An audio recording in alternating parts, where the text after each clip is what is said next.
as Massachusetts Democrats are trying to push back on the Trump administration. State lawmakers are refocusing committees with the hopes of building protections into state law.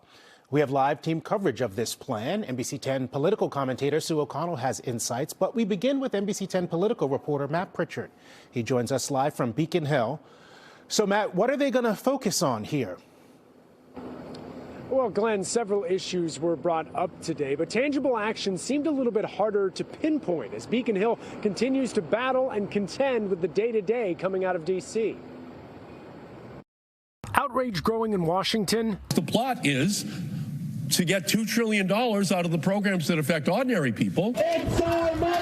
And at home in Massachusetts. We're seeing in a lot of different sectors that federal funding is on the line. Any obstacles to accessing those benefits have real life consequences. Protests and pushback over perceived threats to Social Security, veterans' benefits, and education absorbing all political oxygen, with the state Senate announcing plans to respond. We've all gotten whiplash the last few months. There is so much work to do, and I look forward to diving right in. The Senate Steering and Policy Committee set to focus on crafting counter-Trump policies. What cuts are they hearing? What are the consequences of those cuts?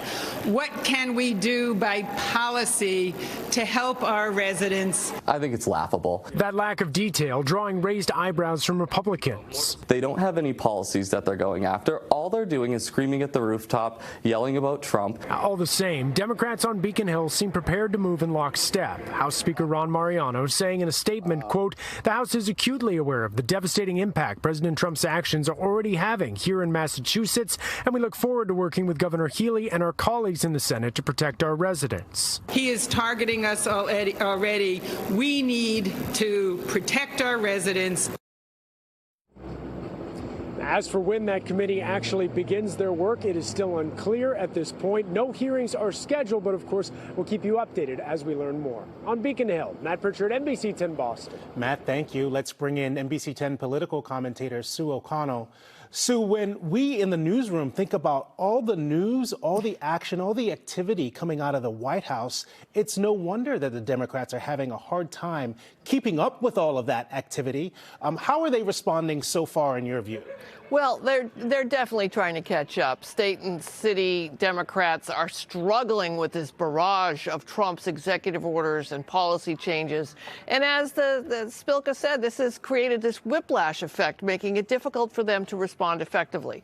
So lawmakers respond to one challenge, or think about it at least, and maybe Trump changes his mind, or the court doesn't uphold the order, or they disagree about how to go about it. So it's sort of like being a firefighter receiving 500 fire alarms and showing up to a call and the fire's already out, but you didn't respond to the call that's burning down the block. So look, Glenn, it's also Massachusetts and Massachusetts state lawmakers, and compared to other Democratic states, they have been slow to respond to Trump, and that's not breaking news there because that's sort of their brand.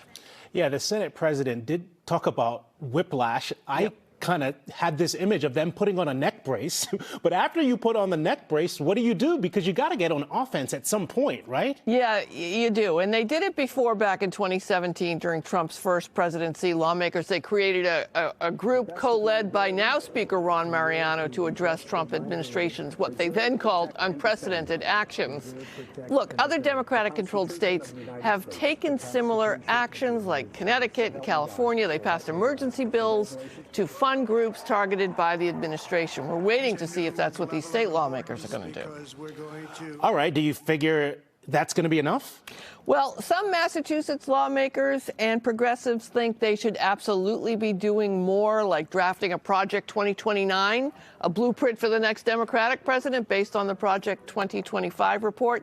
And they could work on a more specific piece of legislation, like laws that might prevent Massachusetts police and courts from questioning someone about their immigration status. And they could follow the lead of the cities, who have been very active, more active than Beacon Hill.